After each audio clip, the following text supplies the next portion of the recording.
Hello and welcome to All About Community. My name is Robert L. Harris and I am your host. Today I will be speaking with Pastor L.J. Jennings, a well-known community activist here in the Bay Area. Pastor Jennings, welcome to All About Community. Thank you for having me. Looking forward to our conversation today. Tell us a little bit about your church. I'm the pastor of Kingdom Builders Christian Fellowship in East Oakland. I am born and raised in the city of Oakland, with the exception of just a few days being born at Herrick in Berkeley. But I'm a lifelong resident of Oakland. I love Oakland. I get the privilege of traveling all over, but I love coming back home. So you grew up in Oakland? Born and raised in East Oakland. All right. Absolutely love it. Absolutely love the diversity. I absolutely love the opportunities that Oakland gives us. I absolutely love the community. And so 10 years ago, after spending 25 years in ministry service and working in ministry and serving in every capacity within the church, 10 years ago, the Lord finally released me into opening our church, Kingdom Builders Christian Fellowship in East Oakland. And so the Lord has been blessing, and we're really about sharing not just the gospel, but really helping people where they are, maturing people where they are, and growing folks where they are. And helping people is something that you have really been all about. Let's talk about that for a moment. All right. You're involved in a lot of what we call community activism, housing. Affordable housing, market rate housing. Housing is a critical issue here in the Bay Area. What have you been doing in that particular area? Yeah, I'm glad you asked. You're absolutely right. Housing is a critical issue. And just by way of this conversation, I don't call it a housing crisis. We have an income crisis. There's housing that is here. There's housing being built, market rate housing, but we don't have the population, or our folks really just can't afford those houses. They don't earn enough money, in other words. Absolutely. So we really have an income crisis, and we know what the numbers are. The disparity between the rich and the poor and the have and the have-nots is widening as we sit right here, right now.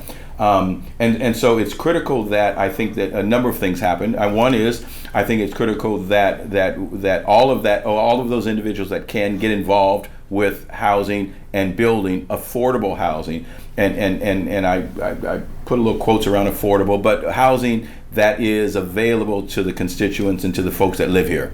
That's important. It begs the question, how do we get the income so that people can afford the housing? I think that's a bigger challenge and a different challenge, but I would say that if we just built the housing that they can afford, then we'd be okay. Let's start there. Okay. Let's start with just building the housing that they can afford.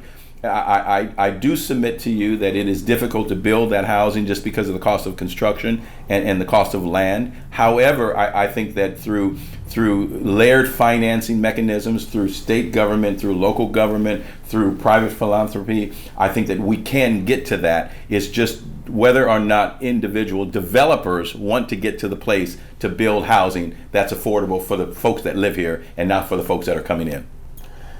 Well, I'm a little confused. All right. How do you get to the level so that people can afford housing? It seems to me, if you're only making $15 an hour, how are you in the Bay Area? How are you ever going to get to the point where you can afford it?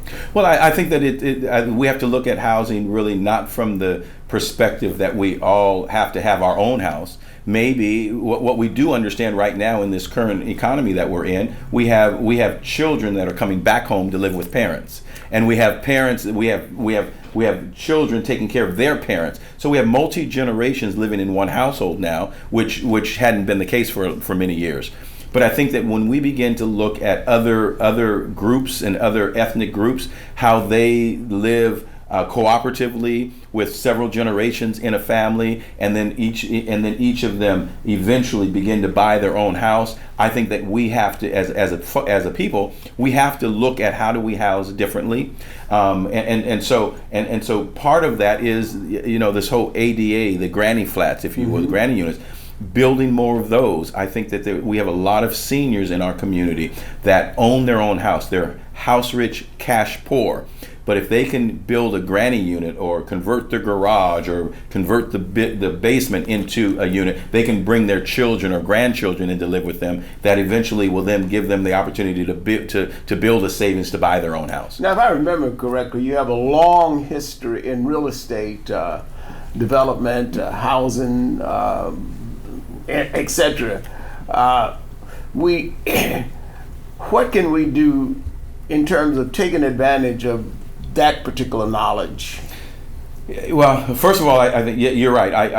I'm 35 years or so in real estate as a real estate broker. I've done some development, developed some affordable housing units in East Oakland, rehabbed a number of properties throughout the city in the Bay Area. In terms of the knowledge, I think that first of all, there has to be this intentionality around making sure that we go to somebody and that we deal with somebody that really has the best interest of the community at heart, number one, and that are not just looking for a paycheck and not just looking to sell a house on a transaction basis. Right. So I think that it's very important that we do that. I think it's important that we have that the folks that we do deal with have a level of credibility and have a level of interest in building community as a focus. And I think that in this, again, in this economic world we live in this place of capitalism that we live in, everyone's looking to how to build themselves rather than build community. And so I'm about community, which is your program, all about community. All about community, and that's a good note on which we can end this segment by taking a break. Don't touch that dial. Don't even think about changing channels. We will be right back with Pastor Jennings and All About Community. Sinclair Miller Medical Association, founded in 1968 by Dr. William Sinclair and Dr. Rudolph Miller. The organization was formed to improve the health care of African American and other minority people in the Bay Area. Sinclair Miller Medical Association offers annual scholarships to high school, nursing, and medical students who are African American. Presently, Sinclair Miller Medical Association has over 160 members. Sinclair Miller maintains its commitment towards the betterment of the field of health, education, and welfare. For more information about Sinclair Miller and scholarships, contact Sinclair Miller today at 510-863-4560 or visit our website at www.sinclairmiller.org. No, I don't know though. I'm scared. I mean, you're so...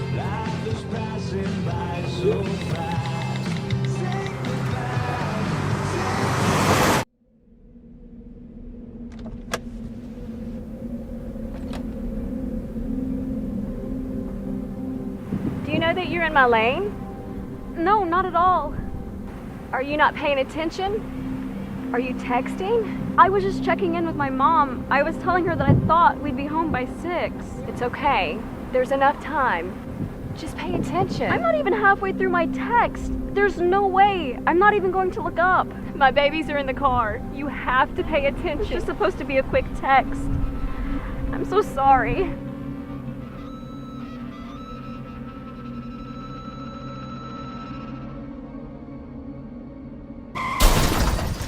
Welcome back to All About Community. Pastor Jennings, we were about to talk about Eastmont Mall, which you remember, about 35, well, you may not be old, I remember. 35, 40 years ago, it was a booming situation out there. I think they had a J.C. Penney's and Mervyn's and everything. It was just a fantastic place, and then all of a sudden, boom, gone. tell us about that, and then tell us what plans can we come up with?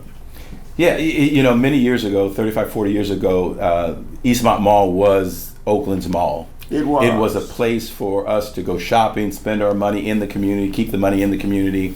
There was a movie theater in there. It sure was. And so we used to go there for movies and all of that. And so over the years, that mall has. What happened? I don't know if it was by design or not, but with Oakland being where it was, it did not have the economic base that most of these national retailers look for, and so they migrated out of the city of Oakland. And it's been very, very difficult at best within the entire city of Oakland limits to get any kind of shopping mall.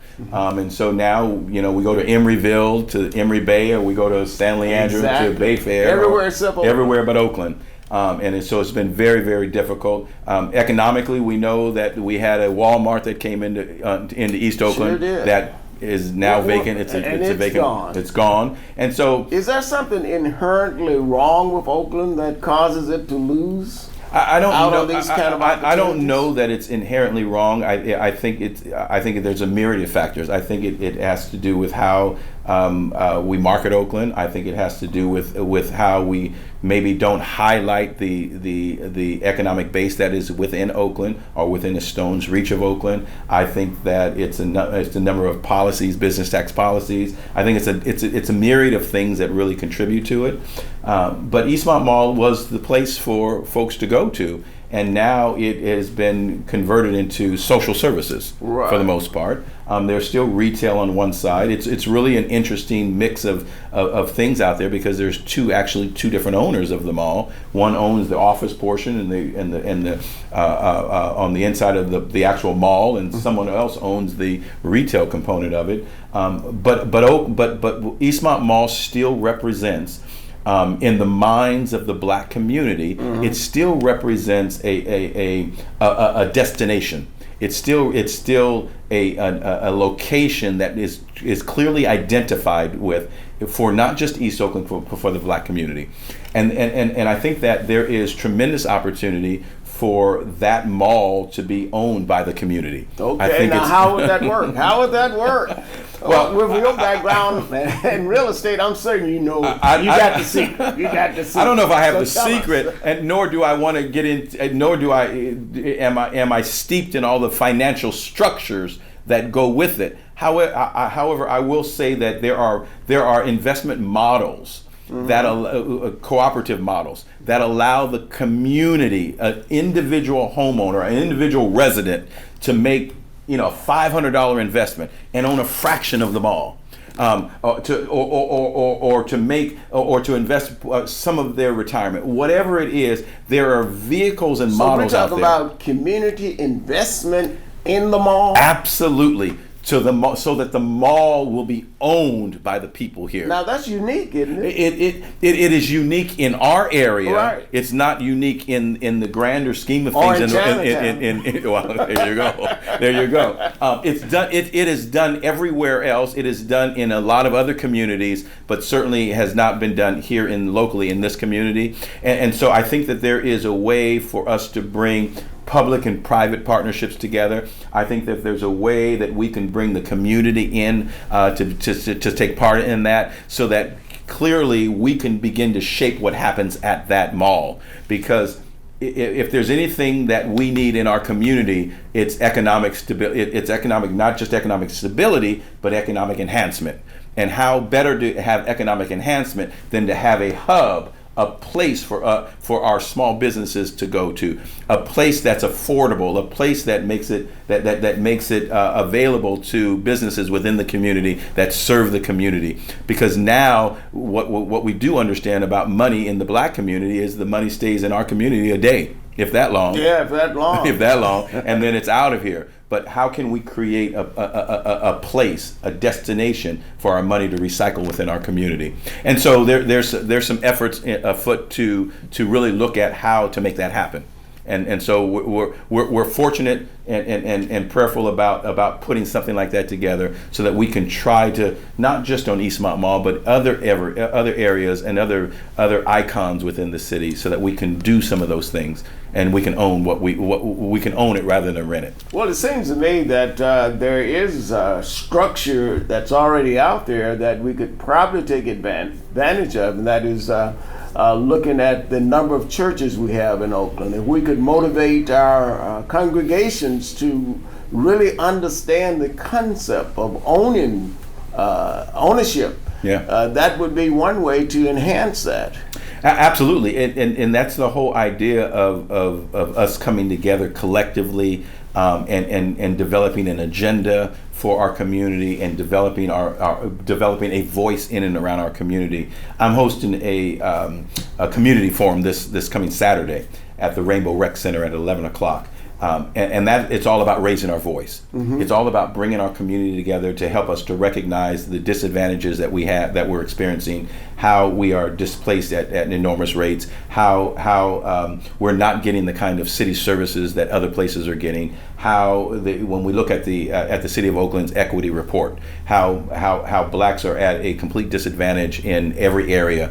And so we're hosting a community forum so that we can talk about that and begin to raise our collective voice around that. Until we can really speak with one voice and raise our collective voice, we're not going to be heard. And so we need to do that, more of that. And that's economic empowerment.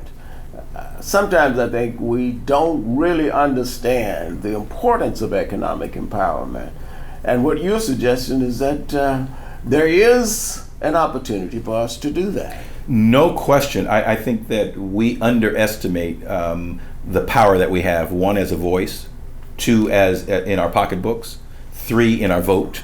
We underestimate that because we are not connected in a way that we can all speak with one voice and have one agenda that we can all get behind to be able to. As you know, yesterday we celebrated Martin Luther King holiday. Did. It was it was a great day. But it really speaks to how we can come together as a community and have the kind of voice and the power and the representation that we are capable of. So when we can get to that point, then we can start demanding what it is that we deserve. So community groups, fraternities, sororities, they can all play a role in potentially helping to develop Eastmont Mall. Absolutely.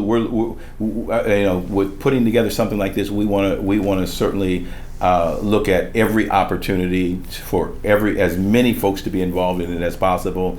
The more people involved in it, the better off it will we will make sure that it remains a community-centric piece in East Oakland. And that's important, but still, it is also important us not to forget appearing before the city council, the board of supervisors, and really holding our elected officials accountable. Yeah, I have begun coining a new phrase. Okay, what is that? The phrase that I use now is once we decide on what the community is and what the community wants, then now we go to our elected officials and we express what those demands are, and we end that demand with the phrase, and we would like for you to continue to be our representative. And that is very important. And I think on that particular note, we probably should take a break. So don't touch that dial.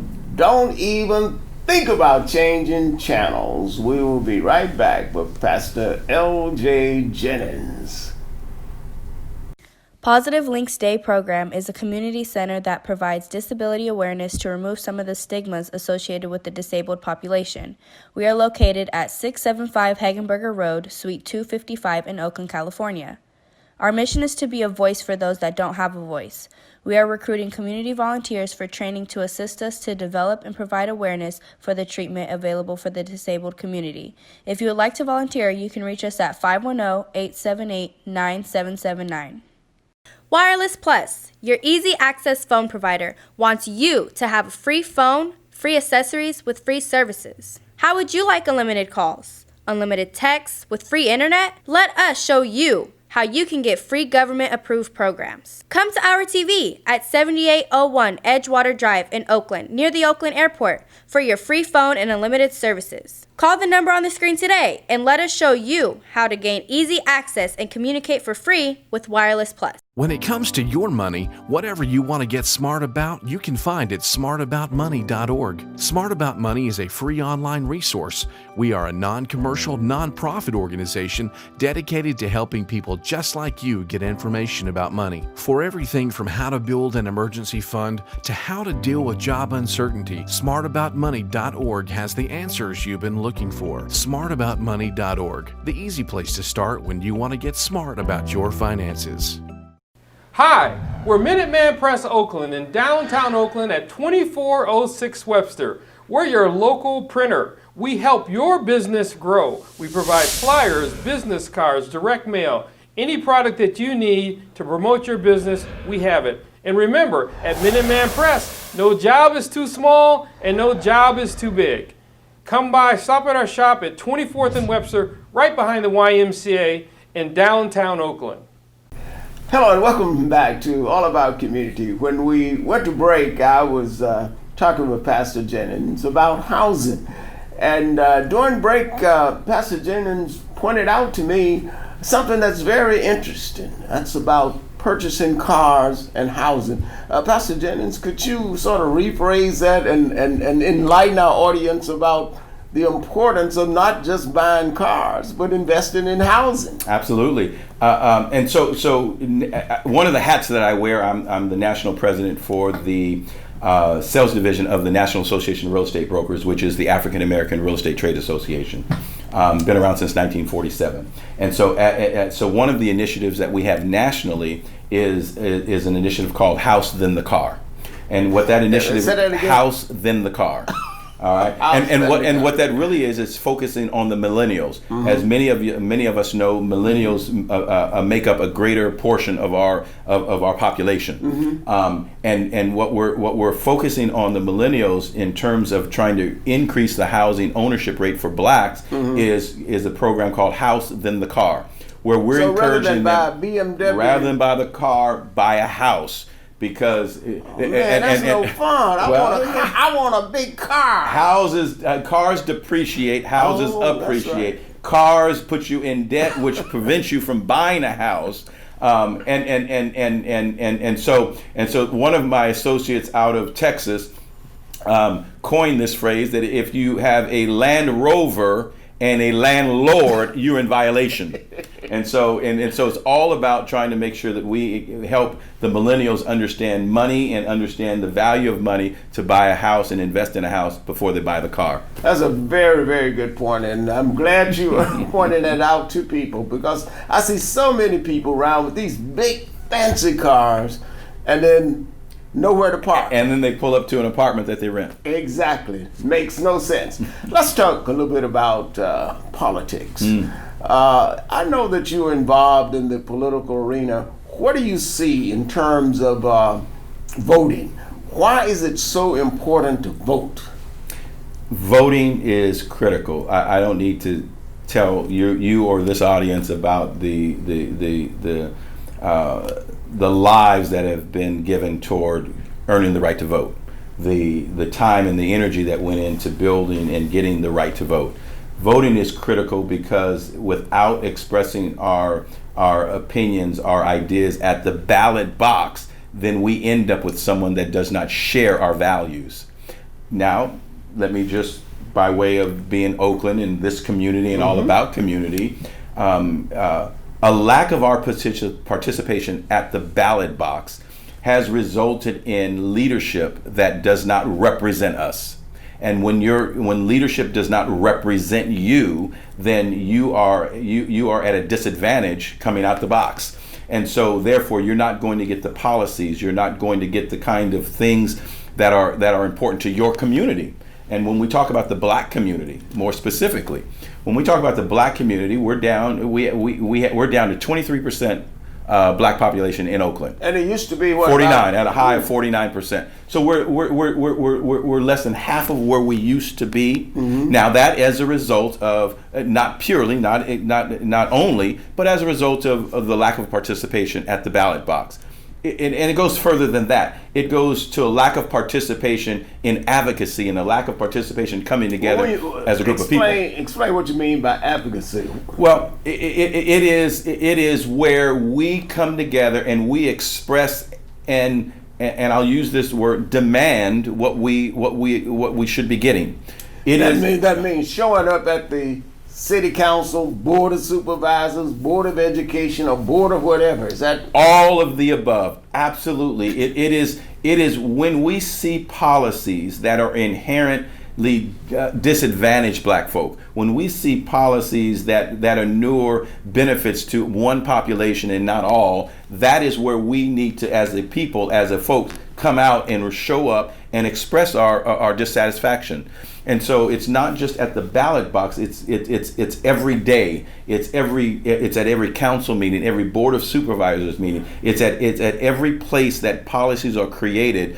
And that's where we need to be more, our efforts need to be more concentrated. At the policy level, before they come out with these policies, we need to influence them. And I want to touch on something that's a little bit controversial, that's in terms of the A's. Have we been showing up to voice our concerns about the Oakland A's, where they should be located? Thank you for that. I and a number of other folks have been participating in conversations with the A's, and we'll continue those conversations about the A's. I'm concerned personally, and many of folks in East Oakland are concerned. We're concerned that by the A's leaving the Coliseum, potentially leaving the Coliseum, going down to Harbor Terminal, should they be successful in that bid. We know that they've already purchased or already in contract to purchase half of the interest at the Oakland Coliseum. The idea is that they plan to move down to Harbor Terminal and then redevelop the Coliseum. Right. We are concerned that the redevelopment of that Coliseum will result in more displacement of black folk out of East Oakland, because let's just be real, it's estimated that it's going to cost somewhere around $250 million to develop and clean up the harbor terminal. The same out here in East Oakland, so that they need to be able to create a development to fund this, and they're not going to develop affordable housing. Right. Let's just be real. They're going to develop market rate housing that's going to then force more, that's going to start, if you will, an expansion into East Oakland that's already taking place right now, and displace more black folk. And the way that I coin it is, white folks' word is gentrification, right. Black folks' word is displacement. and often that's what happened. Unfortunately, we are almost out of time, and I have to invite you back. And the reason why I want to invite you back, because I want to get an opportunity to hear about your thoughts about Eastmont Mall. Okay. And I know you have some thoughts on that, but unfortunately, we don't have enough time today to do that, but I will have you back. All About Community, thank you for joining us. No matter what you say, when you say it, or how you say it, in the final analysis, it is still going to be all about community. Thank you very much, Pastor Jennings. Thank you for having me. Appreciate it. It's been a pleasure.